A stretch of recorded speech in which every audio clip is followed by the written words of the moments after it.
Hello from Gardening at Douentza here in Ireland. And this video is to have a quick look, or quick or long or medium, I'm not sure how this is going to pan out, but a look at some of my cattleyas that are in sheath at the moment.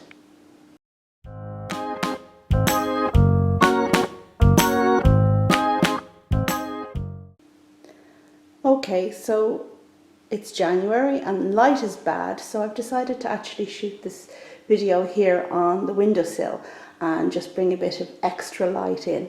Now it's watering day and I'm watering some orchids, so I'm going to bring the ones in sheath, put them on here on the sink, have a look at them, discuss them, and then move on to the next ones. And just as I do this job, what I have at the ready is some isopropyl alcohol, because just recently I have some kind of like a whitefly or something like that pest on my orchids, and I just remove it with a dab of the isopropyl alcohol if I see it anywhere. So terrible. For so many years I never had anything like that in the orchids, never had any mealybugs or anything, and yeah, I have them now, but anyway, so it goes. Okay, so the first two orchids we're going to look at are these two here, and over here we have one that flowered for me last year, and this is De's White Pink Pig, and I love all of the cattleyas in this pig series. They have enormous flowers, and this one has enormous pink well-shaped ones, and I'll put a little photo in if I can locate it. Now, if we look at the plant, it's a bit kind of wibbly wobbly, but it was repotted, and this is the new growth here, this one. And if we move around here, oops, there we go, you can see what's happening. So the new growth, it is smaller than the others now, I must say, but it has a sheath, and in there you can see that there's a bud forming. So this one is going to flower for me very soon, and I am really looking forward to that. Just one thing I'm going to point out while we're in the area, and it's the undersheaths on cattleyas. So do you see here? Pseudobulbs produce sheaths on the outside of the pseudobulbs, like that one there on the new pseudobulb.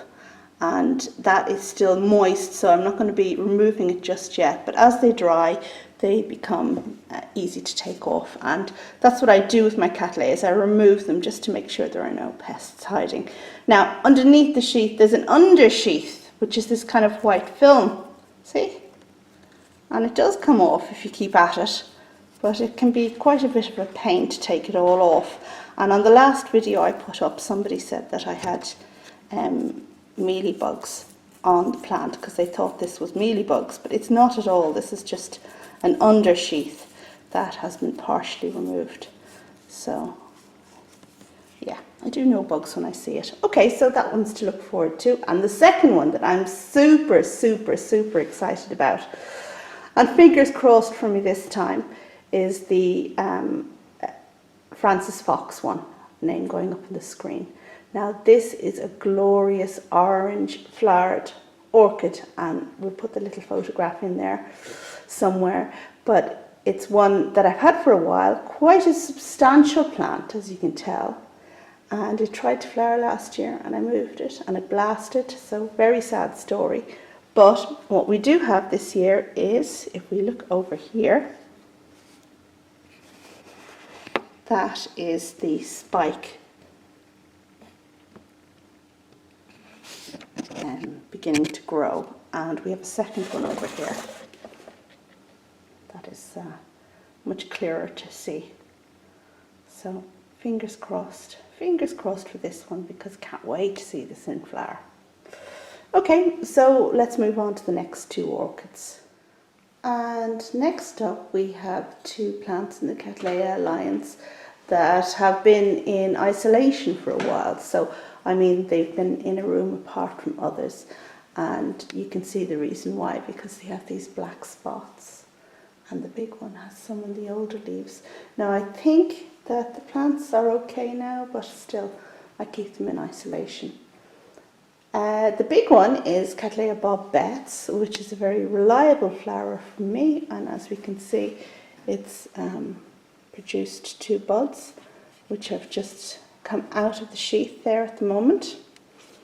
And here we have another sheath at the front, which has darkness in it down there, but hasn't yet opened. Now, Cattleya Bob Betts has been one of the kind of queens of my collection for a long time. But one thing that I have noticed with this particular plant, this particular Grex, it's not a cultivar, it's not a named variety, it's just the Grex Bob Betts. And one thing I have noticed is that it's very hard to get the flowers to open so that they don't twist.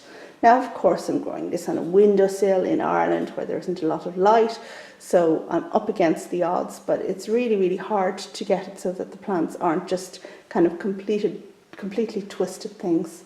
They're still nice though, nice frilly white flowers with the yellow throat. And of course, Bob Betts has an amazing history that, well, I suppose many of us know. Okay, and to its left we have a much smaller plant. And this one has flowered for me before as well. Name going up on the screen. And it has really, really interesting flowers. Now, I think this is the kind of plant that just can't get enough moisture. And when I repot it, I'm going to put more sphagnum into it because it just seems to be really thirsty. But it's doing well. And I did a big job on this recently, removing a lot of the sheaths to kind of tidy it up. And what we can see here is that it's producing these flower spikes. Kind of in my own light here, but you see. Now, this isn't the first flowering for this plant, but that one here isn't mature yet. It may well produce something in time. And I do have a second spike somewhere. Just moving the plant around to see if I can locate it. This again is another growth over here, new growth, so that may produce one in time. Oh, I can't seem to find it now. Perhaps I was hallucinating, perhaps I don't have a second one. But anyway, I do have one strong one and 2 growths that may potentially produce spikes. So yeah, very pleased with that. Okay, let's see what else I have. I guess we're about halfway now. And here I am again with the Iwanagaara Appleblossom, which is a lovely scented orchid, Cattleya alliance orchid, that has flowered reliably for me since I first got it. And if we look in here, you can see that sheath in the new pseudobulb, and there is a darkness in there. But that seems to be all that I'm getting this year again. Here we go.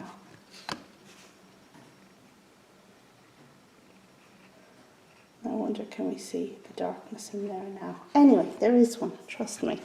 And what I really particularly like about this plant is the formation of the leaves. It's very kind of graceful the way it comes up with these fat pseudobulbs and then branches out into the leaves. And the downside, I guess, is that as the pseudobulbs get older, the sheath here, which leads into the leaf, begins to look particularly tatty, but you can't remove it if the leaf is still good because you take off the leaf. They're actually connected here. So that's a bit of a downside. You have to wait until the leaf is gone before you do anything with it. Anyway, this plant is doing well, and we have a new growth coming up there. So, well, I hope I will have Iwanagaara blossoms before very long. And here we are with one of my largest cattleyas. I think I've got 2 that are really big, and we'll see the second in a moment. But this is a real brute, and I grew it from a little seedling. It's Cattleya Purpurata, name going up on the screen. And now it is enormous, and you can see by my hand when I put it in there with lots and lots of pseudobulbs. And it reliably flowers for me each June, and some of you will recall my orchids in bloom in June from last year, where I have a photograph of me holding this plant. And actually, I'm just going to put that in there so you can see what it looks like. Now, this one is shaping up for a good flowering this coming June, which is always good. And you know, there's a lot of talk about cattleyas needing a bit of a rest after they flower. It's recommended in some books that you kind of lay off feeding for a little bit, only very slightly, because after all we're dealing with cattleyas, not dendrobiums. But I can't really say that I've done that with my purpuratas, because I don't know, they're such big and thirsty plants that you really kind of don't want to limit them in any way. In any case, what we're shaping up for is a good flowering this year. And if we look around here, what we have is, again, here this white on the pseudobulbs is the undercoating of the sheath that I've removed. And it is not a mealybug. I don't have any bugs on this plant, I'm pleased to say. But up here we have a new pseudobulb, yeah, and the sheath is here. Long sheath, and that will produce a flower spike in time, not yet. Some kind of happy sap there. If we move around here, there's a new growth here that has not yet produced a sheath, but I hope it will in time. These are all older pseudobulbs, lots and lots of them. And if we go around here, another one that has produced a very, very big sheath, which will flower in June.